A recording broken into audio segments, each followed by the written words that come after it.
자, 지금부터 2025년도 7급 공채 피셋 상황 판단 기출 문제 같이 풀어보겠습니다. 자, 시험 보느라 수고들 많이 하셨고요. 자, 2025년도 피셋 상황 판단 문제가 너무 쉽게 나왔죠? 예. 많이 쉽다. 2023년만큼 쉽다라고 생각을 했는데 막상 이제 또 통계 나오는 거 보니까 생각했던 것보다 더 쉬웠던 것 같습니다. 대부분의 수험생분들이 그걸 느끼셨을 거예요. 이렇게까지 쉬우면 변별력이 없어지고 합격선 근처에 사람이 너무 많이 몰려서 좀 문제가 생길 수 있지 않을까 싶은데 그렇습니다. 자, 여러분들 그 공단기 합격 예측 풀 서비스 거기에 들어와 있는 그 데이터를 가지고 통계를 내보면 상황 판단 같은 경우에 평균이 80이 넘어요. 그럼 합격선은 도대체 어디에서 형성이 되겠다는 건지, 자, 그 결과를 이제 두고 봐야 되겠죠? 자, 그래서 이제 여러분들한테 혹시 안 풀리는 문제, 궁금한 문제 있으면 질문을 해봐라 그랬더니 질문도 없었습니다. 예. 대부분의 문제가 정답률이 90%가 넘어가고, 85%가 넘어가고, 예, 웬만하면 80%가 넘는 이제 그런 상황이어서 한 20%대 찍는 문제 하나쯤 있고 40% 근처의 문제가 한 두세 개쯤 있고 이런 식으로 좀 구성이 돼 있어야 난이도 조절도 적당히 되고 몇몇 문제가 킬러 문제로 작용을 하면서 변별력도 발휘를 해주고 이럴 텐데 2023년, 2024년에 비해서 2025년은 그마저도 없었다 이렇게 볼 수 있겠습니다. 자, 그래서 워낙 쉬운 문제들이지만 여러분들이 궁금해할 만한 것들이 좀 있긴 할 거고, 그래서 어떻게 선별할까 하다가 통계 나온 걸 보고요. 정답률이 70%대 이하인 거 해도 8문제밖에 안 나와요. 자, 여러분들 질문이 따로 없었기 때문에 그렇게 선별을 해서 한 8문제 한번 같이 풀어보겠습니다. 자, 그 문제 번호는요. 14번 그 다음에 16번, 17번 그렇게 세 문제 하고요. 14, 16, 17 그 다음에 21번부터 25번까지 예년하고 다를 바 없었죠. 9번, 10번에 세트 문제 하나 들어가고 그 앞쪽에 법조문 문제 위주로 비교적 쉽게 출제가 돼 있고 뒤쪽으로 갈수록 이제 퍼즐형 문제 이런 것들이 배치가 되면서 난이도가 조금 올라가는데 그마저도 그렇게 어려운 문제는 없었다. 이렇게 평가할 수 있겠습니다. 그 중에서 후반부에 14번, 16번, 17번, 21번부터 25번 이렇게 5문제만 같이 풀어보겠습니다. 앞쪽은 법조문 이런 거는 정답률이 90%가 다 넘어가니까 여러분들이 충분히 잘 풀고 점수를 확보하셨을 거다 이렇게 믿겠습니다. 자, 그러면 이제 한번 가볼까요? 14번. 앞쪽에서 정답률 높게 잘 나오다가 14번에서 74% 정도. 낮지는 않죠, 이것도. 자, 이렇게 정답률이 나왔는데, 자, 14번 한번 같이 풀어보겠습니다. 자, 14번이요. 다음 글을 근거로 판단할 때 보기에서 옳은 것만을 모두 고르면 하고 되어 있습니다. 보기가 3개가 있는데 이 중에서 옳은 것을 모두 골라라. 자, 글이 짧죠? 자, 각 기업은 A, B 2개의 공장을 가지고 있으며 두 공장에서 같은 제품을 생산을 합니다. A에서는 제품 생산을 위해 설비를 가동하는데 하루에 100만 원의 가동 비용이 발생한다. A에서 생산을 하려고 그러면 일단 설비 가동하는 데만 100만 원을 깔고 시작을 하는 거예요. A에서는 100만 원을 일단 깔아놓고 시작을 한다. 그리고 제품 한 개를 생산할 때마다 1만 원의 비용이 소요가 된다. 제품을 몇 개를 생산할지 모르죠. 그래서 가동 비용을 일단 깔아놓고 거기에 더하기 1만 원 곱하기 제품 X개 이렇게 비용이 들어간다.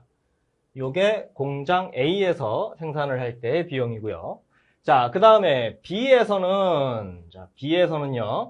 가동 비용이 발생하지 않아요. 그냥 여기는 0원. 그리고 제품 한 개를 생산할 때마다 2만 원의 비용이 소요가 된다. 그래서 제품을 X개를 생산한다 그러면 2X만큼의 비용이 들어간다.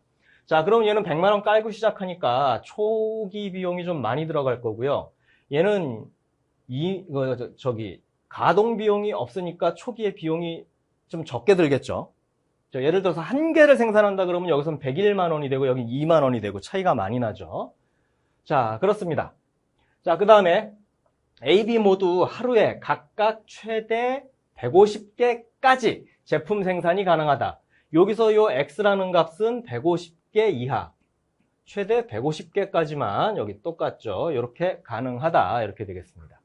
그리고 갑기업은 최소 비용으로 그러니까 최적화 문제다 이렇게 볼 수 있겠죠. 최소 비용으로 1일 목표 생산량 Q개를 달성하도록 생산량을 A, B에 배분한다 이렇게 되어 있습니다.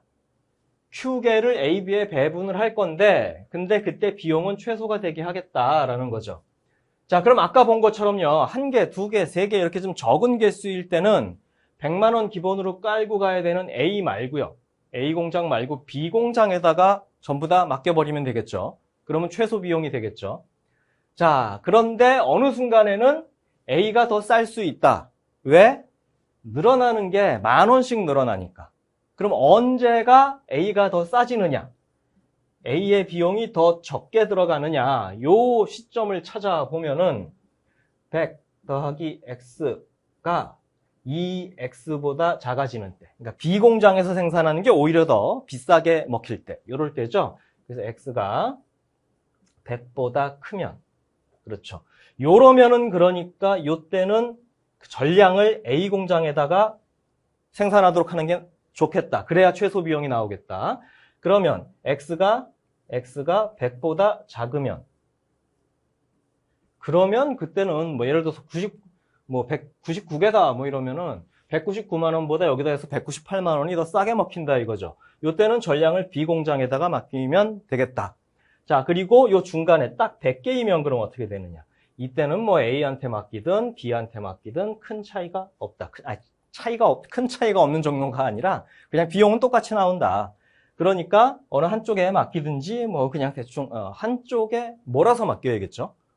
그렇죠. 맡기려면 몰아서 맡겨야죠. 2개 나눠주면 안 되겠습니다. 이럴 때는. 자, 그리고 150개까지가 한도예요. 이때 150개까지가 상한이 150개까지이기 때문에 하루 생산량이 1일 목표 생산량 요 Q개가 150개 이하다 그러면 그냥 요거에 따라가시면 되고 이 Q가 150을 초과한다 그러면은 이거에 따라서 어느 한쪽에 150개를 다 생산을 맡겨버리고 그 외에 나머지들을 다른 쪽에 맡기고 이런 식으로 할 수 있겠죠. 자, 보겠습니다. 기억이요. Q가 120이라면 A에서만 생산해야 한다. Q가 150보다 작거나 같으면 그냥 요거 따라가면 되고요. 그러면 120이니까 Q가 요 X 생산량이 120 요쪽이죠. 그러면 A한테만 전량 다 맡기는 게 훨씬 싸게 먹힌다. 자, 그래서 기억은 옳다 이렇게 되겠습니다. 기억이 옳다. 자, 기억 없는 2번, 4번 지워주시고요. 자, 디귿이 2개 있으니까 디귿 볼게요. Q가 200일 때 A의 가동 비용이 1일 50만 원으로 감소해도 A, B에 대한 배분량은 달라지지 않는다. 이렇게 돼 있어요. 그러면 Q가 200이면은 요쪽에 해당하잖아요. 요쪽에 해당하기 때문에 두 군데로 나눠줘야겠다. 한쪽에 150개를 몰아주고 나머지 한쪽에 50개를 몰아줄 텐데 그 150개는 100개보다 많기 때문에 A한테 몰아주고 나머지를 B한테 몰아주고 요렇게 되겠죠. 근데 그거는 지금 100만 원일 때 상태고 50만 원으로 그러면 A의 가동 비용을 감소시키면 어떻게 되느냐? 기준만 달라지는 거죠. 요 100이 기준이 됐잖아요. 50X, 50이 X가 50보다 작을 때 요렇게요. 그래서 요때는 A, 요때는 A 또는 B 아무데나 상관없음, 요때는 B 뭐 이렇게 되는 거죠. 그것만 달라지고요. 그러면은 어떻게 돼요? 150개를 200개면은 150개까지를 여기에 해당하니까 A한테 맡기는 거 똑같고 그 나머지를 B한테 맡기고 똑같습니다. 그래서 A, B에 대한 배분량은 달라지지 않는다. 그래서 기준이 이거를 A 공장한테 생산을 맡길 건지 B 공장한테 생산을 맡길 건지 결정을 하게 되는 그 기준이 100만 원에서 50만 원으로 다운이 됐지만 결국은 맡기는 개수, 배분하는 할당량은 달라지지 않는다. 그래서 디귿도 옳다. 디귿 없는 기억 지워주시고요. 자, 그 다음에 Q가 200이라면 B에서 150개를 생산해야 된다. 요거는 50만 원 이거 아니라 그냥 지금 100만 원 기준인 상태죠. 원래의 기준인 상태고 200이면은 Q가 요거니까 150보다 큰 거니까 B가 50개, A가 150개 이렇게 되는 거죠. 자, 얼떨결에 확인한 데서 봤습니다. 그래서 B에서 150개가 아니라 요거 50개죠. 그래서 니은은 옳지 않다. 날려주시고 3번이 정답이다. 이렇게 되겠습니다. 자, 요거는 마지막 디귿에서 그냥 기준만 살짝 바뀌었지만 결과는 똑같다. 이렇게 나오는 건데 디귿에서 약간의 오해, 살짝 실수 이런 것 때문에 틀리신 분이 조금 나온 것 같아요. 그래도 70% 이상의 높은 정답률이 역시 나왔습니다. 자, 이렇게 14번 봤고요. 자, 그 다음에 16번. 16번이죠? 16번. 자, 16번 보겠습니다. 다음 글을 근거로 판단할 때 갑이 자격증 취득 시 지불해야 하는 최소 수강료는 하고 되어 있습니다. 자, 이것도 굳이 분류하자면 최적화 이런 쪽으로 분류할 수 있겠고요. 최소 수강료를 찾아라, 최소값 찾아라 이렇게 되겠습니다. 자, 내용을 한번 볼까요? 표가 있는데 표부터 먼저 보겠습니다. A, B, C 과목 3개 있고요. 취득 점수 1점당 수강료. 특이하네요. 취득 점수 1점당 수강료예요. 요게 일반 과정이냐 속성 과정이냐에 따라서 이렇게 차이가 나는데 기본적으로 속성 과정이 수강료가 더 비싸다 이렇게 확인을 할 수 있습니다. 자, 그게 어떤 내용인지 한번 보죠. 자, 갑은 자격증을 취득하려고 한다. 자격증 시험은 각각 100점 만점인 A, B, C 세 과목, A, B, C 세 과목이 다 100점 만점 이렇게 이루어져 있다.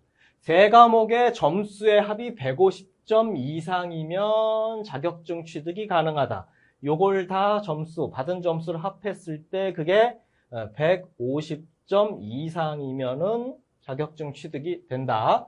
어느 과목이라도 40점 미만을 받은 경우에는 꽈락으로 자격증을 취득할 수 없으니까 자격증을 취득했다라고 한다면 전부 다 40점 미만이 아니다. 40점 이상이고 40점 이상이고 그 다음에 40점 이상이고 이렇게 그러면서 총합은 150점 이상이고 이상 맞죠? 이상 이렇게 된다. 그랬을 때 최소 비용을 점수당 수강료로 주니까 딱 거기에 알맞게 그 수강료를 얘를 최소로 하고 싶다. 그러면은 그 점수가 150점을 초과할 필요는 없다. 딱 150점만 맞춰가지고 턱걸이를 해서 합격을 하면 수강료가 적게 나오겠죠. 자, 그 다음에 거기에 일반 과정, 속성 과정, 과목별로 어느 과정을 들을 것이냐를 좀 비싼 쪽은 40점만 딱 맞추고 다른 쪽은 70점, 40, 80, 70점 이런 식으로 비싼 쪽에는 꽈락만 면할 정도로 딱 맞춰주고 그리고 남는 나머지 점수들을 비교적 수강료가 싼 쪽으로 몰아주고 이렇게 하면 되겠죠. 자, 계속 가보겠습니다. 갑은 학원에서 ABC 세 과목을 모두 수강하되 그중 두 과목은 일반 과정, 이쪽에 두 과목, 한 과목은 속성 과정, 이쪽에 한 과목으로 수강을 하려고 한다. 갑이 다니는 학원은 수강 과목의 취득 점수에 따라 사후적으로 수강료를 부과해요. 이렇게. 다음은 학원에서 수강할 수 있는 과목의 취득 점수 1점당 수강료이다. 자, 그러면 이쪽 두 과목을 뭘로 할 거고 이쪽 두 과목을 이쪽 한 과목을 뭘로 할 거냐? 자, 그때 요거 비교하시면 되죠. 일반을 선택할 거냐, 속성을 선택할 거냐의 문제잖아요. 그럼 이 두 개를 비교해 보면 되겠죠. 어떻게 비교해요? 얘 둘을 비교했더니 이게 5,000원 차이가 난다. 둘을 비교했더니 이게 4,000원 차이가 난다. 둘을 비교했더니 3,000원 차이가 난다. 그러면 한 과목을 반드시 속성으로 수강을 해야만 한다면 가급적 추가 지출이 적은 쪽을 속성으로 수강을 하면 비용이 적게 나오겠죠. 자, 그 다음에 그럼 나머지 두 개는 일반 과정으로 수강을 한다. 자, 이렇게 해놓고 조금 전에 우리 생각한 거 있죠? 어떻게 했었죠? 수강료를 최소로 해야 되니까 수강료가 비싼 애는 딱 40점만 받자. 수강료가 비싼 애는 40점만 받자. 그렇게 해서 80점 확보하고 수강료가 가장 적은 애한테서 나머지 70점을 확보를 하자. 그거보다 더 많이 받을 필요도 없다. 우리는 최소 수강료를 원하고 있으니까 이렇게 해주시면 되겠습니다. 그러면 요거는 20만 원, 요거는 73, 21, 21만 원, 요거는 4, 1은 4에다가 4, 3, 12, 52만 원. 요걸 다 더한 게 최소값이다. 93만 원. 2번이 정답이다. 이렇게 확정해 주시면 되겠습니다. 자, 16번 문제요. 여기서 어떤 걸 선택할 것이냐까지만 제대로 통과해 주시면 나머지는 그냥 단순 계산으로 처리될 수 있는 그런 문제가 되겠습니다. 자, 넘어가겠습니다. 17번 보겠습니다. 17번 대응관계 문제죠. 17번이요. 17번. 자, 제가 강의를 하면서도 퍼즐 쪽에서 대응관계 문제는 최소 한 개는 나온다. 그것도 진짜 최소로 잡았을 때고 한 개도 안 나오는 경우는 여지껏 없었다라고 보시면 돼요. 내년에도 또 그럴 겁니다. 최소 한 개. 못해도 2개는 나와요. 그런데 올해도 한 3개 정도? 3개? 4개? 약간 이제 다른 유형하고 섞여 있거나 좀 낯설게 보이는 그런 게 있긴 해도 결국은 이것도 대응관계다라고 할 만한 것들 다 모아보면은 한 3-4개 정도 출제가 됐습니다. 오늘 그걸 다 아마 보게 될 것 같은데 개수는 이따가 다시 세보고요. 17번이 그 중에 대응관계 이렇게 되고 그 다음에 수리퍼즐, 요즘에 수리퍼즐 많이 출제한다고 했는데 수리퍼즐도 역시 마찬가지로 예상대로 많이 출제가 됐습니다. 다만 그다지 어렵지 않게 출제가 됐다. 뭐 이런 느낌이죠. 자, 17번 대응관계 보겠습니다. 자, 다음 글과 대화를 근거로 판단할 때 갑과 병의 근무처와 직위를 옳게 나열한 것은 하고 되어 있습니다. 자, 일단 선택지 내려가 보시면은요. 갑과 병이 있고요. 근무처가 A 우체국이냐 B 우체국이냐 B 우체국이냐 C 우체국이냐 직위가 팀장, 과장, 국장 중에 어느 거냐 뭐 이렇게. 얘는 국장 아니면 과장이네요. 자, 이렇게 돼 있죠.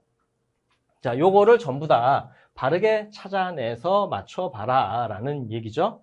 그러면 어느 우체국에 일하느냐, 그 다음에 직위가 어떻게 되느냐 요거를 짝을 맞춰야 되는 이제 그런 문제가 되겠습니다. 중간에 갑이 있고 병이 있으면 을도 있을 거고요.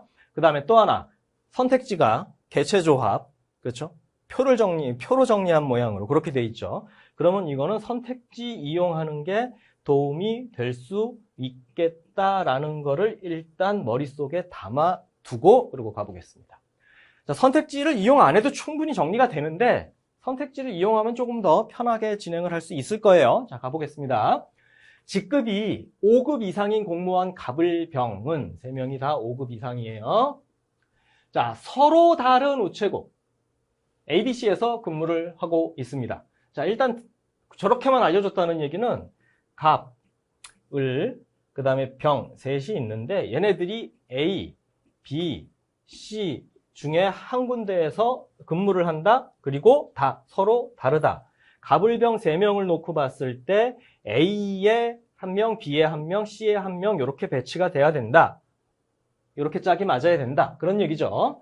자, 그리고 각 우체국의 5급 이상 공무원에게는 국장, 과장, 팀장의 직위가 부여되며 그 현황은 다음과 같다.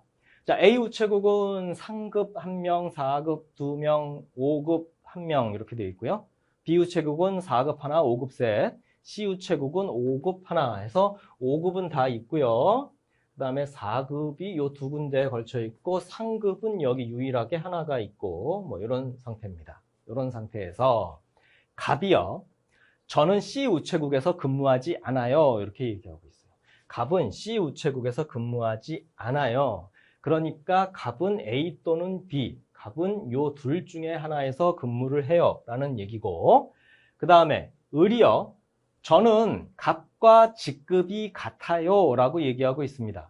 갑이 둘 중에 하나에서 근무를 하는데, 을은 그러면 나머지 중에서 갑이 근무하는데 말고 나머지에서 근무를 하겠죠? 근데 갑과 직급이 같대요. 그러면 을이 갑과 이거 어떻게 표시를 하지? 이렇게 일단 직급이 같다. 직급이 같다. 요런데 근데 그게 4급 아니면 5급이겠다. 3급은 안 된다. 3급은 여기 하나밖에 없으니까. 요렇게 4급으로 직급이 같거나 아니면 요렇게 뭐 이런 식으로 직급이 같거나 5급으로 직급이 같거나 이렇게 되겠습니다. 자, 그 다음에요. 병이요. 저는 A 우체국에서 근무하지 않고 을이 근무하는 우체국의 어느 공무원보다도 직급이 높아요. 을이 어디서 근무하는지는 아직 모르는 상태. 병이 B나 C에서 근무를 한다. B나 C에서 병이 근무를 하는데 을이 어느 우체국에서 근무를 하던 간에 을이 근무하는 거기에 어느 공무원보다도 제가 직급이 높아요.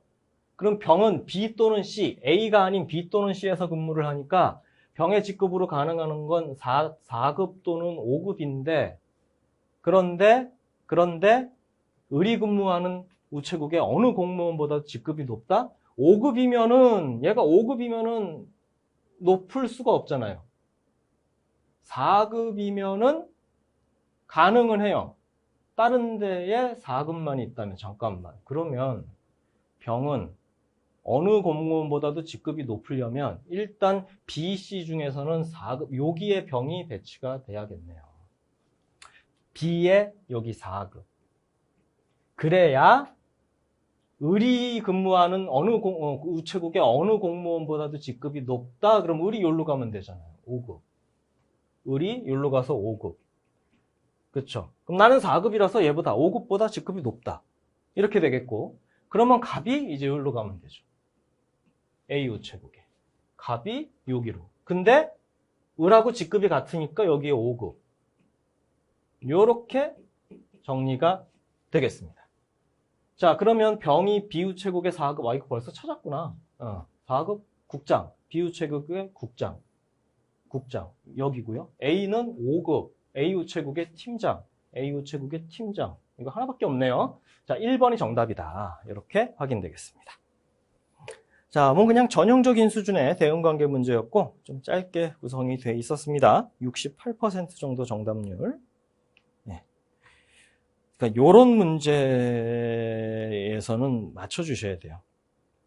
68%면 정답률이 적게 나온 것도 아니지만 그러니까 오히려 더 나머지 32%에 해당한다 그러면은 이렇게 쉽게 출제되는 와중에서 아쉬운 손실이 나기 시작을 하는 겁니다. 자, 대응관계는 혹시라도 한 번 더 시험을 치러야 될 상황이다 그런다면은 대응관계는 확실하게 마스터를 해두시기 바랍니다. 자, 17번까지 봤고요. 자, 넘어갑니다.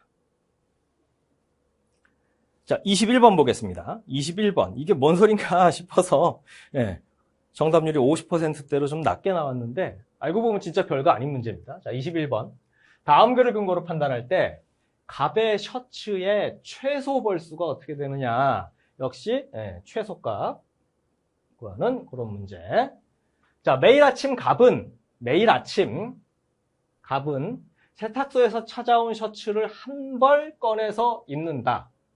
그는 입었던 셔츠를 한데 모아놓았다가 매주 월요일 점심에 세탁소에 모두 맡기고 온다. 그리고 월요일 점심에 맡기고 오고 그 매주 월요일 저녁에는 세탁이 다 된 셔츠를 세탁소에서 찾아온다. 셔츠 세탁에는 일주일이 소요가 된다. 요게 뭐 핵심이라면 핵심이죠. 그러니까 점심에 맡긴 거 저녁에 찾아오는 건 아니에요. 그럼 지난주에 맡긴 거. 찾아오는 셔츠는 그 전주 월요일 점심에 맡겼던 셔츠다. 이렇게 되겠죠. 단, 세탁소에 다녀올 때는 그날 아침에 꺼내 입은 셔츠를 입는다. 이렇게 되겠습니다. 그러면 매주 월요일 점심에 셔츠를 맡기는데 월요일 날 꺼내 입고 아침에 꺼내 입은 걸 점심에 가서 맡기진 않는다. 월요일 날 아침에 꺼내 입은 셔츠를 그대로 입은 상태로 그 전날 일요일까지 요때까지 쌓아뒀던 셔츠를 월요일 날 점심에 가서 세탁을 맡기고 이거를 그 다음 주 월요일에 여기서 세탁을 맡기고 이렇게 회수를 한다. 이렇게 되는 거죠. 자, 그러면은 셔츠가 최소 벌수가 어떻게 되느냐? 월요일 일주일 단위로 가보죠, 뭐. 월요일 날 아침에 셔츠를 꺼내 입어요. 그리고 그건 계속 입고 있고 이 전주까지 했던 거를 가서 맡기고 와요. 그러니까 맡긴 거 말고 새로 꺼내 입은 게 요때가 이제 월요일 건 새로 꺼내 입은 거 처음이다 해서 월요일부터 시작을 하겠습니다. 그럼 일요일까지 7벌을 새로 꺼내 입고 일요일 저녁에 벗어놓을 때까지 7벌을 쌓아놓고 있겠죠. 쌓아놓고 있고요. 예, 그리고 어떻게 됩니까? 예, 쌓아놓고 있고, 그리고 그거를 요때 월요일 날 새로 하나를 꺼내 입고 7벌을 요거를 가져다가 맡깁니다. 그리고 요때 맡겼던 걸 받아와서 저녁에 받아오는데 요때 하나를 입은 거잖아요, 새로. 그리고 여기서도 마찬가지, 일요일까지. 하나 새로 꺼내서 입고 받아온 거를 그거는 여긴 생각하지 맙시다. 헷갈리니까 생각하지 말고 어쨌거나 여기서 이제 새로 꺼내 입겠죠. 받아온 걸 입더라도 그래도 요건 이때 여기까지 월요일부터 일요일까지 요 월요일에 새로 꺼내 입은 거 요거 말고 다른 6벌을 추가로 꺼내 입는 거죠. 받아온 거든 아예 새거든 간에. 그렇죠? 자, 그리고 그렇게 해서 여기도 역시 또 7벌 되네요. 요 7벌을 월요일 날 가서 맡기는데 그때 저녁에 회수해가지고 오기 전까지 요때는 또 새로 한 벌을 또 아침에 꺼내 입을 게 있어야 된다. 그러면은 자, 새거 완전히 이때부터 벌거숭이로 있다가 라고 생각을 하세요. 벌거숭이로 있다가 최소 벌수에 이런 식으로 살아야지라고 생각을 하고 최소 벌수의 셔츠를 구입을 했어요. 그래서 일요일 날 밤에 배송을 받아서 월요일 날 아침에 처음으로 꺼내 입었다. 이거부터 시작을 하시라고요. 그러면 이제 덜 헷갈리죠. 뭐 받아온 거야, 아니면 새 거야, 아니면 전에 맡겼던 거야. 그거 신경 쓰지 말고 벌거숭이로 살다가 이날 처음 셔츠를 꺼내 입었다. 그래서 7벌을 꺼내 입고 그거를 갖다 맡겼다. 그리고 여기서부터 여기까지는 7벌 갖다 맡겨서 그 7벌이 지금 없으니까 완전히 새로운 7벌을 꺼내 입어야 된다. 그리고 월요일 날 아침에도 이 7번 말고 아직 회수를 저녁에 하니까 월요일 날 아침에 요 7벌 총 14벌을 입고 월요일 날 아침에 입을 것까지 있어야 된다. 그래서 하나 추가. 그래서 7벌, 요 날 입어야 될 거 1벌, 그리고 그러면 그 다음 화요일부터는 어떻게 돼요? 요 저녁에 회수한 걸 이제 다시 꺼내 입으면 되니까, 추가로 더 있을 필요는 없다. 그러니까 15벌이 있으면 요런 패턴으로 꾸준히 생활을 해 나갈 수 있다. 최소 벌수가 어떻게 된다? 15벌이다. 이렇게 되겠습니다. 그냥 그 얘기구나 라고. 근데 혹시 이런 거 있을 수 있어요. 요 앞에 그럼 지난주에 맡긴 거 받아온 거 그런 거 어때요? 막 이러다가 시험 시간 중에 시간이 없고 바쁘니까 그런 것 때문에 머뭇하고 좀 헷갈리다가 한두 개 차이로 틀리거나 아니면 너무 쉽게 생각을 해서 뭐 월요일이면 14벌이면 되지 않겠어? 뭐 이렇게 생각을 하거나 그렇게 틀리지 않았을까라는 생각이 듭니다. 자, 그런데 요거 아침, 점심, 저녁을 굳이 명시해 줬다라는 거는 요때 꺼내 입을 게 하나가 더 있어야 된다. 그리고 헷갈릴 것 같으면 벌거숭이로 살다가 이때부터 셔츠 입었다. 요렇게 생각하면은 안 헷갈릴 것이다. 이런 정도 정리를 해보겠습니다. 자, 21번 봤고요. 자, 그 다음에 22번 보겠습니다. 22번. 자, 다음 글을 근거로 판단할 때 옳은 것은 하고 되어 있습니다. 요거는 게임을 소재로 하는 문제면서 누가 어떤 카드를 가지고 있느냐라는 걸 확인하는 대응관계 문제라고도 볼 수 있겠습니다. 자, 그래서 옳은 것을 골라라. 1번부터 5번까지 선택지 나오는데 이 중에 옳은 것을 골라라. 자, 갑을병정 4명이 있어요. 동물 카드를 이용한 게임을 하려고 합니다. 동물 카드 종류에는 사자, 불곰, 얼룩말, 하이에나 이렇게 카드가 있고요. 승부를 정하는 방법은 다음과 같다. 사자 카드는 얼룩말 카드를 이긴다. 자, 이럴 경우에 저는 보통 이렇게 합니다. 4개가 있어요. 가위, 바위, 보. 이러면 가위가 보재기를 이기고 보재기가 바위를 이기고 바위가 가위를 이기고 이런 식으로 그림을 그리면 좀 깔끔하게 정리가 되죠. 이것도 그렇게 가볼게요. 정리하는 방법은 여러 가지가 있을 수 있습니다. 뭐 승패표를 그릴 수도 있고요. 뭐 그 외에 다른 방식으로 정리를 할 수도 있겠지만 저는 이런 방식을 좀 많이 써왔기 때문에 게임에서 누가 이긴다 진다 1대1로 대응했을 때 이긴다 진다를 뭐 거기에 전적이나 뭐 이겼을 때 점수 차이 뭐 이런 것까지 구체적으로 기록해야 된다면 승패표를 잘 활용하는 편이고 그렇지 않다면 이렇게 관계도 정도로 처리를 하는데 자 그러면 자 사자, 불곰, 얼룩말, 하이에나 이렇게 배치를 해놓고요. 사자 카드는 얼룩말 카드를 이긴다. 사자가 얼룩말을 이긴다. 이렇게.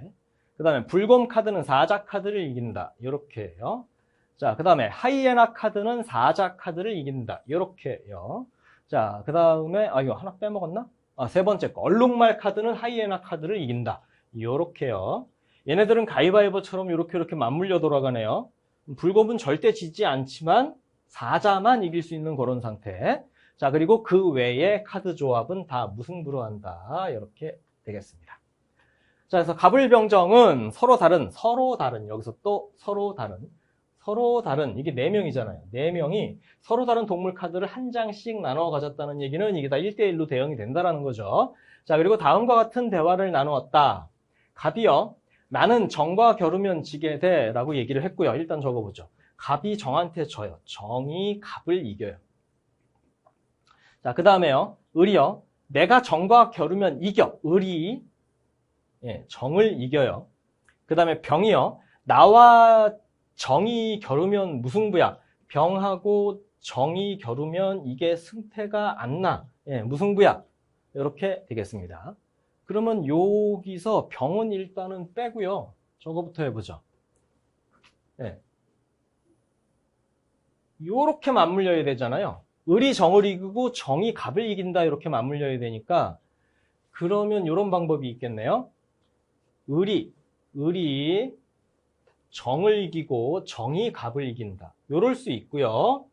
그 다음 또 하나 을이 정을 이기고 정이 갑을 이긴다. 이렇게 될 수 있고요. 그렇죠? 자, 그 다음에 또 뭐가 있을까요? 을이 여기서 하나 더 돌려서 을이 정을 이기고 정이 갑을 이긴다. 요럴 수 있고요. 그 다음에 하나가 더 있네요. 을이 정을 이기고 정을 이기고 정이 갑을 이긴다. 갑을 이긴다. 이렇게 있을 수 있고요. 4가지 경우가 있겠습니다. 여기서 병과 정이 무승부가 되게 해보자. 자, 그러면 녹색부터요. 을, 정, 갑 이럴 때 병이 여기로 들어가야 되잖아요. 병이 여기로 들어가면은 정하고 관계가 무승부. 오케이. 이건 가능하다. 자, 그 다음에요. 여러분 어떻게 노란색으로 보이세요? 주황색으로 보이세요? 자, 이게 주황색인데 을정병일 때, 을정갑일 때 여기도 병이 여기죠. 요때 병이 정과 무승부. 그렇죠? 관계가 없으니까. 요것도 가능하다. 자, 그 다음에요. 을정갑일 때 여기서도 병이 이건데요. 병이 이건데 병이 정을 이겨버리죠. 그러니까 요거는 안 된다. 자, 그 다음에요. 을정갑일 때 병이 여기 있어요. 그럼 병이 정을 이겨버리죠. 이것도 안 된다. 가능한 경우가 주황색, 녹색 이렇게 2가지가 나온다. 자, 가능한 경우가 두 가지가 나오면은 이게 판단할 때 반드시 옳은 것은 하고 보통 반드시를 넣어주는 편인데 안 그랬어요. 어떻게 선택지가 어떻게 되어 있나 보겠습니다. 그냥 옳은 것을 고르래요. 1번 갑의 카드는 얼룩말 카드다. 갑은 어디 있습니까? 요거 아니면 요거니까 사자 아니면 하이에나, 얼룩말은 절대 될 수 없고, 을의 카드는 하이에나 카드다. 하이에나 카드에 을이 없잖아요. 아니다. 병의 카드는 불곰 카드다. 이거는 두 가지 경우 모두 다 맞으니까 이건 옳죠. 그 다음에 정의 카드는 사자 카드이다. 정의 카드가 정이 요거 사자, 얼룩말 또는 하이에나, 사자 아니죠. 절대 아니죠. 5번 보시면 갑을병정 4명이 가지고 있는 카드는 어느 것도 확정할 수 없다. 가능한 경우가 두 가지이지만 두 가지 모두에 이게 공통되기 때문에 병이 불곰이라는 거는 확정할 수 있다. 그래서 어느 것도 확정할 수 없는 거는 아니다. 이런 식으로 물어보려고 반드시를 안 적은 모양입니다. 예, 철저해요. 반드시 그러면은 보통 두 가지, 이렇게 두 가지 이상으로 경우가 나올 땐 반드시를 넣어줘서 힌트를 주고 들어가는데 5번에서 이런 거 물어보려고 반드시를 빼고 그렇게 질문을 던진 것 같습니다. 자, 정답은 3번 이렇게 되겠습니다. 자, 이것도 뭐 게임을 소재로 하는 문제고 뭐 표로 정리하지는 않았지만 누가 어떤 카드를 가지고 있느냐 하는 대응관계의 일종이라고 볼 수 있겠죠. 자, 요거 그래도 73% 정도 정답률이 꽤 높게 나왔고요. 자, 그 다음에 23번 보겠습니다. 23번 수리퍼즐인데 50% 후반대, 59% 정도의 정답률. 부정방정식. 부정방정식. 가보겠습니다. 23번. 다음 글과 상황을 근거로 판단할 때 갑이 받을 새로운 식권의 개수는? 하고 되어 있습니다. 갑이 받을 새로운 식권의 개수. 갑이 받을 신식권의 개수. 10개부터 14개까지 이렇게 되어 있습니다. 이제 A 부처의 구내식당에서는 점심 가격이 상승하여 기존 식권을 4,500원과 5,500원 두 종류의 새로운 식권으로 교환해주고 있다. 교환할 때는 식권의 종류에 상관없이 기존 식권의 총액과 새로운 식권의 총액이 동일하도록 교환을 해줘요. 그래야겠죠. 그래야겠죠. 근데 만약에 그럴 수 없다. 이 금액이 딱 맞아떨어지지가 않는다라고 한다면 최소의 추가 금액을 결제해서 교환한다. 환불은 안 해줘요. 예, 딱 안 맞아? 그러면 최소 비용만 더 결제하고 이렇게 받아가. 이런 식으로 처리를 한다. 그래서 동일하도록 교환을 하거나 추가 금액을 결제하도록 하거나 이 두 가지 경우가 있습니다. 자, 그래서 갑은 기존에 4,000원 식권 6장과 24,000원 총액이 동일해야 된다 그랬으니까 바로바로 계산 들어갑니다. 24,000원. 그 다음에 5,000원 식권 7장 더하기 35,000원을 가지고 있다. 59,000원어치를 가지고 있는데 새로운 식권으로 이 59,000원을 맞춰서 교환을 할 거다. 갑은 자신이 가진 모든 식권을 한 번에 이걸 싹 다 들고 가가지고 45,000원하고 55,000원 조합해가지고 4,500원과 5,500원 조합해서 59,000원 맞춰주세요 라고 이제 딱 돈을 이제 식권을 내놓는 거죠. 그러면 그 식권 담당하시는 직원이 그거 계산해서 오세요. 나 헷갈리니까. 몇 개인지 계산해서 정확하게 얘기하세요. 그래가지고 갑이 지금 내가 직접 해야 되는구나 하고 고민하고 있는 그런 상황이다. 그런 상황입니다. 자, 그러면 어떻게 돼요? 4,500원 X장과 5,500원 Y장을 받아서 59,000원이 나와주면 되겠다라는 거죠. 숫자가 크니까 좀 줄일게요. 어떻게 해요? 동그라미 2개씩 공통되어 있으니까 지우고 그 다음에 5로 나누면 되겠네요. 500으로 나누겠습니다. 나누기 500.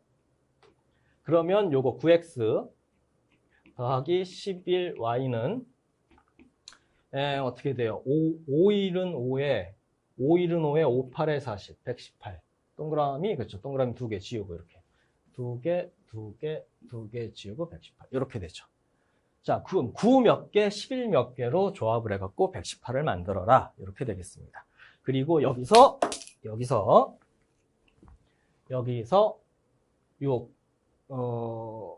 500으로 나눴으니까 1 차이 나는 거는 500단위다 이렇게 보면 되는데 그건 조금 있다 이제 필요하면 설명을 하도록 하고요. 자, 이럴 때요. 그럼 이제 XY 값을 구해야 되는데 XY에 관련된 다른 공식이 없잖아요. 그러니까 연립방정식이 안 돼요. 그러면 요거는 하나하나 경우를 따져서 X의 얼마, Y의 얼마를 찾아내야 된다. 경우를 따져서 찾아내라. 부정방정식이다. 이렇게 보시면 되겠습니다. 자, 이럴 때는 저 같은 경우에는 일단 뭘 보냐 하면은요. 118을 채워야 되잖아요. 그러면 일단 극단으로 몰아붙여 보면서 대략의 가늠을 한번 해봅니다. 어떻게 해요? 극단으로 몰아붙이는데 9보다는 11이 더 크니까 이거를 최대한으로 집어넣으면 어디까지 집어넣을 수 있을까? 이런 생각을 먼저 해보시는 거예요. 그리고 9는 합성수지만 11은 소수다. 이런 특징도 있고요. 그래서 11을 10개까지, y가 10개까지 이렇게 집어넣으면 요게 어떻게 돼요? 110까지가 채워지니까 8이 남죠. 그러면 9가 1개. 그래서 요게 9가 채워지면 119. 1이 넘쳐요. 1이 넘친다라는 건 아까 500으로 나눴으니까 500원을 더 내야 되는 그런 상황이겠네. 그래서 총 11장. 이렇게 500원 더 내서 11장. 500원이면 진짜 최소로 더 내는 거니까 최소의 추가 금액, 그게 혹시 답이 될 수 있지 않을까? 에이, 그렇지만 혹시 모르니까 요 같은 생각을 반대로 더 해보자. 자, 9를 해보겠습니다. 9를. 9일은 9에 9, 28이면은, 이렇게. 그치, 12개. 요거 12장. 그러면 108. 요거 1장. 그러면 11. 그러면 13장. 그렇죠. 그러면은 요게 119잖아요. 그러면 여기도 500원을 더 내야 돼요. 500원을 더 내야 되는 경우, 500원. 최소 비용으로 500원만 더 내고, 500원만 더 내고, 교환을 할 수 있는 방법이 11장, 13장 두 가지나 있네. 오씨, 그러면 이거는 답이 아니네. 그럼 답이 어디 있을까? 요 중간 어디쯤에 12장쯤에서 요 균형을 맞춰주는, 요 500원이 더 나오는 게 아니라 딱 정확히 맞아떨어지는 그런 답이 있지 않을까? 이렇게. 그래서 왠지 3번이 답일 것 같은데, 이런 생각을 일단 해놓고, 자, 그러면 가보겠습니다. 자, 그럼 어떻게 가느냐? 요거잖아요. 9의 배수와 11의 배수를 해서 118이 나와야 되는데, 요렇게 가보죠. 10개 했으니까 10개부터 갈까요? 거꾸로? 아니면 이거 한 개부터. 헷갈리니까 한 개부터 가자. 이쪽이 양이 많으니까 여기부터 채울게요. 11, 22, 33, 44 이런 거 뭐 중간에 어정쩡하게 틱 집어가지고 조정하려고 할 수도 있지만 이거 얼마 안 되니까 그냥 깔아버리셔도 괜찮습니다. 77, 99, 그 다음에 110 여기까지 이거 하면 더 넘어가죠. 그리고 뭘 보는 거냐면 8을 만들어야 돼요. 8을. 1의 자리가 8을 만들어요. 단계적으로 한꺼번에 딱 맞추려고 하지 말고 단계적으로 8을 만들어야 되니까 9의 배수 중에 여기 7 나오는 거 27. 27. 탭도 없이 적죠. 그럼 요 다음에 7 나오는 건 얼마예요? 90을 더하면 되죠. 90을 더해가지고 117 이러면은 이거 안 되잖아요. 그러면은 요거 안 되고 요거 안 되고 다음도 마찬가지겠네. 94, 36이면은 8 나오는데 이것도 안 되고 95, 45, 96에 54 이거죠. 8 나오죠. 8 나오고 8 나오고 그 다음에 97에 63 하고 8 나오는데 오씨 이게 되네. 요거다 요거 얼마? 97에 63 11 곱하기 5 7장 5장 해서 총 12장 이렇게 여기가 7장 여기 5장 총 12장 맞네. 3번 정답이네. 이렇게 확인할 수 있겠습니다. 자, 이런 거 괜히 중간에 어정쩡하게 잡아가지고 이거 왜 안 되지? 한 번 했는데 안 되면은 마음이 급해져요. 시험장에서. 혼자 풀 때도 마음이 급해지고 아이씨 안 나와 이러면서 기분 나쁘고 마음이 급해지는데 시험장에서 시간은 흘러가고 있는데 한 번 딱 이거 혹시 이거 아니야? 그래서 딱 집어넣는데 안 된다? 그럼 마음이 급해져요. 그러면 그 다음에 이쪽으로 했다가 안 되면 이쪽으로 더 가봐 아니면 반대로 가봐 이러면서 이제 마음이 더 급해진다고요. 그러다가 계산 실수도 나오고 분명히 찾았는데 계산 실수해서 아니라고 착각하고 이런 일이 생기면은 곤란하다. 그러니까 차라리 몇 개 안 되는 거 깔아버리고 그 다음에 한꺼번에 맞추려고 하지 말고 더해서 8이 되는 1의 자리가 8이 나오는 거를 가지고 생각을 하자. 뭐 이런 식으로 정리를 해볼 수 있겠습니다. 그 다음에 극단 쪽으로 몰아붙여서 대략의 방향을 가늠해보자. 이런 것도 이제 좋은 방식이 될 수 있겠고요. 그 다음에 뭐 딱히 설명을 안 하고 바로 들어갔지만 숫자가 너무 크니까 줄여놓고 보자. 이런 것도 하나의 기법이 될 수 있겠죠. 자, 이런 것들을 뭐 이 중에 일부라도 적절히 활용하셨으면 조금 귀찮긴 해도 정답을 맞힐 수 있을 만한 그런 문제였습니다. 자, 23번 수리 퍼즐 풀어봤고요. 자, 그 다음에 24번 보겠습니다. 24번이요. 자, 다음 글을 근거로 판단할 때 씨앗 A부터 D, A, B, C, D 4개네요. 네, 얘네들이 싹이튼 순서로 옳은 것은 라고 되어 있습니다. 순서를 맞춰봐라. 순서 관계, 뭐 이렇게 일단은 분류가 될 수 있을 것 같은데, 네, 순서 관계. 일단 B가 제일 먼저 싹이 튼 것 같죠? 선택지를 보니까 4개나 있잖아요. 그렇죠?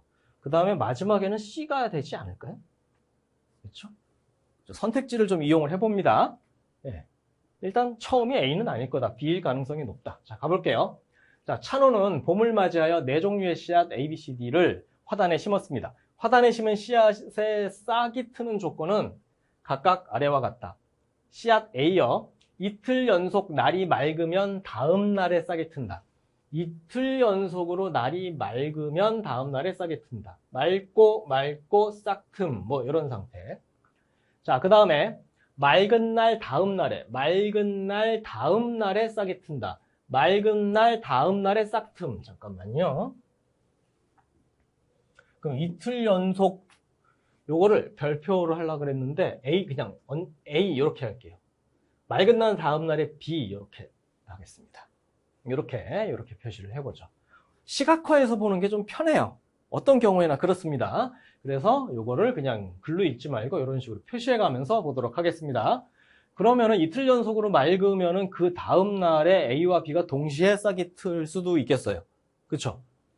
그렇죠? 그런데 여기가 1, 1, 1, 1 그러니까 이따가 보면 알겠지만 그렇지는 않을 것 같네요. 그렇지. 그래야지 순서가 잡히죠. 자, 그 다음에 비가 온 날이 총 사흘이에요.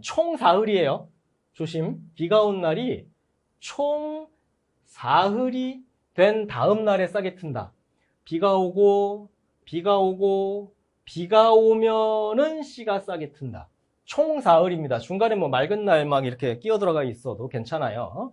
자, 그 다음에 이틀 연속 비가 오면 다음 날이 싹이 튼다. 비가 오고 연속으로 오면 싹이 튼다. 이렇게 되겠습니다. 찬우는 4월 1일에 A부터 D까지를 A, B, C, D를 다 하나씩 심었고 요때 A, B, C, D를 하나씩을 심었어요. 이후 7일 동안 날짜별로 싹이 튼 씨앗의 개수는 다음과 같다. 한 개씩 싹이 텄으니까 다 서로 다른 날짜에 싹이 텄다. 서로 다른 날짜에. 예, 그리고 어떻게 돼요? 서로 다른 날짜에 하나씩 싹이 텄다. 그러니까 아까 얘기한 것처럼 처음부터 맑은 날 연속 이런 거 A, B가 동시에 싹 트고 그런 건 없고 그래서 순서를 이렇게 잡을 수 있다라는 얘기인데 아무래도 B가 제일 먼저 싹이 튼 것 같으니까 요게 B가 아니겠느냐. 그럼 앞에 맑은 날이겠지. 이렇게요. 맑아서 그 다음날 B가 싹이 텄다. 근데 그러면 요 날도 맑았으면 다음날 A가 싹이 터야 되는데 싹이 튼 게 없어요. 그럼 이날은 B가 왔다. 이렇게요. 자, 그 다음에요. 이렇게 하면은 이게 나란히 있으면 지저분하고 헷갈리니까 요 날은 그래서 요 날 비가 싹이 텄고 여기 비가 왔다. 이렇게요. 자, 그 다음에 싹이 튼 게 없죠. 그렇죠? 있을 수가 없죠. 그 다음 요때 싹이 텄어요.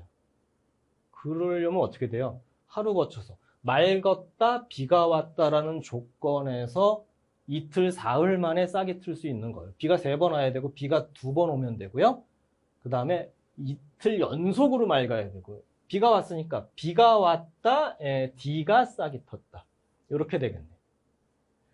그렇죠? 그러면 BD 요것 또는 요게 답이고요. 얘네들은 답이 아니고요.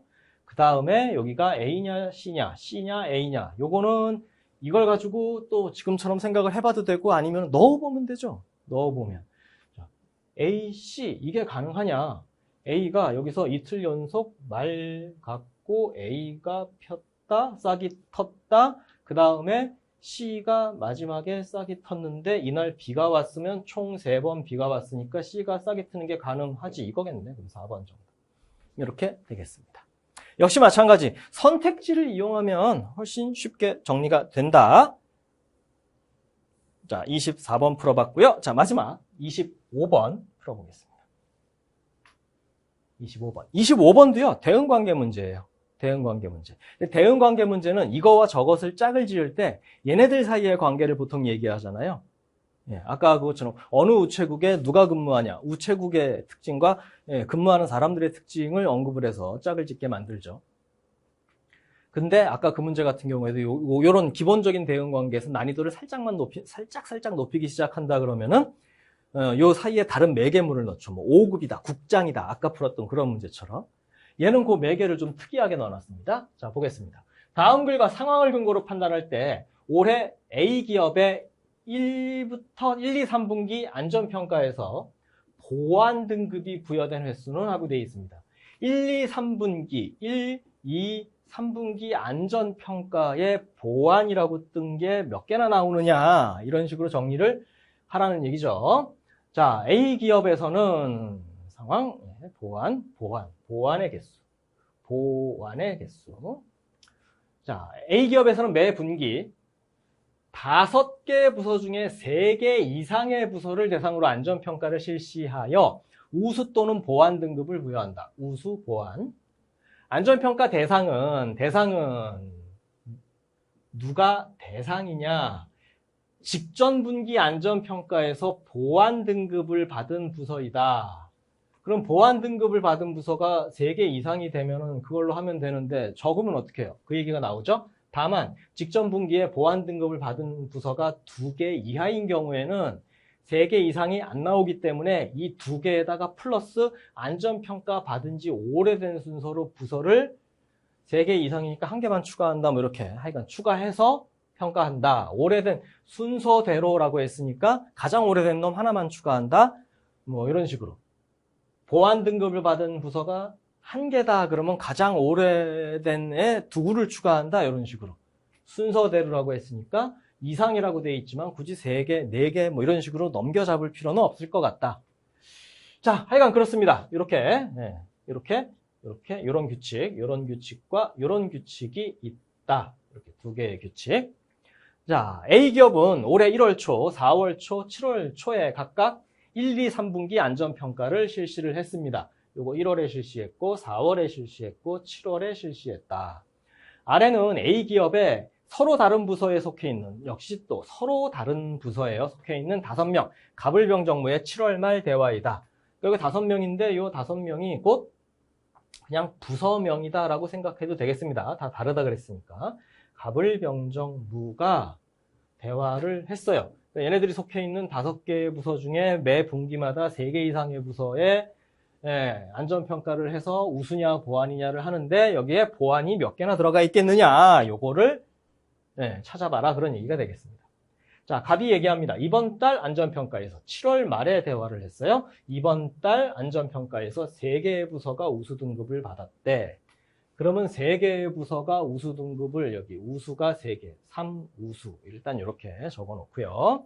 자, 그 다음에 우리 부서는 1월 안전평가에서 우수 등급을 받았어. 1월에 우수 등급을 받았으면 바로 직전에 우수 등급을 받았으니까 다음 분기에 저기를 할 1월 안전평가 우수 맞죠? 다음 분기에 저걸 안 하겠죠. 안전평가를 받을 필요가 없겠죠. 보안이 아니니까. 아니 근데 저거일 수도 있잖아요. 여기서 보안받은 부서의 개수가 3개가 안 돼가지고 끼워 넣을 수도 있잖아요. 근데 가능성이 제일 낮죠. 왜? 오래된 순서대로 부서를 추가한다 그랬는데 바로 직전에 받았으니까. 그래서 일단 아니다라고 해놓고 자 가보겠습니다. 병이 우리 부서는 1월에 안전평가를 받지 않았어. 그렇죠. 받지 않았어. 그럼 만약에 2분기에 4월 달에 안전평가 받을 부서가 2개밖에 없다 그러면 을과 병 중에 누굴 넣겠느냐 그러면 당연히 병을 넣어야죠. 그렇죠. 그러니까 얘는 을은 이때 안전평가를 받지 않은 게 확실합니다. 예. 자, 그 다음에 어디 갔지? 뭐 확실하다고 하기는 아직은 좀 그러네요. 생각해 보니까. 보안 등급을 받은 게 하나밖에 없어가지고 하나만 있으면 얘하고 둘, 뭐 이런 식으로 될 수도 있으니까 일단은 거의 확실하다 정도로 해놓고 계속 가볼게요. 자, 병이요. 우리 받지 않았어. 이거 했죠. 그래서 갑을 병 지금 다 받고요. 자, 그 다음에 정이요. 올해 우리 부서는 안전평가를 받지 않았어. 올해 계속 안 받았대요. 안 받았대요. 그렇고요. 자, 그 다음에 무가요. 우리 부서는 매 분기마다 안전평가를 받았대요. 자, 그러면은요, 이렇게 합시다. 여기 받아서 우수됐고요. 매 분기마다 받았대요. 받았어요. 그리고 3개 이상이니까 최소 3개는 나와야 되니까 1분기에 여기 받았고요. 2분기에도 3개 나와야 되니까 여기 요렇게 나오면 되겠네요. 자, 그 다음에 3분기에 요 중에서 이제 2개 이렇게 받아야 되는 그런 상황. 자, 그럼 조금 더 가보겠습니다. 자, 여기서 받았대요. 그러면 여기서 보완이었으니까 받았겠죠. 직전 분기에 보완이었으니까 받았고, 근데 또 보완이야? 그러니까 받았겠죠. 이렇게 되겠습니다. 자, 그 다음에 이 중에서 이제 두 개가 받았을 텐데, 여기서 요거를 확정할 수 있는 게 사실 요거예요. 아까 그거. 안전평가를 받은 지 오래된 순서대로 부서를 추가한다 그랬잖아요.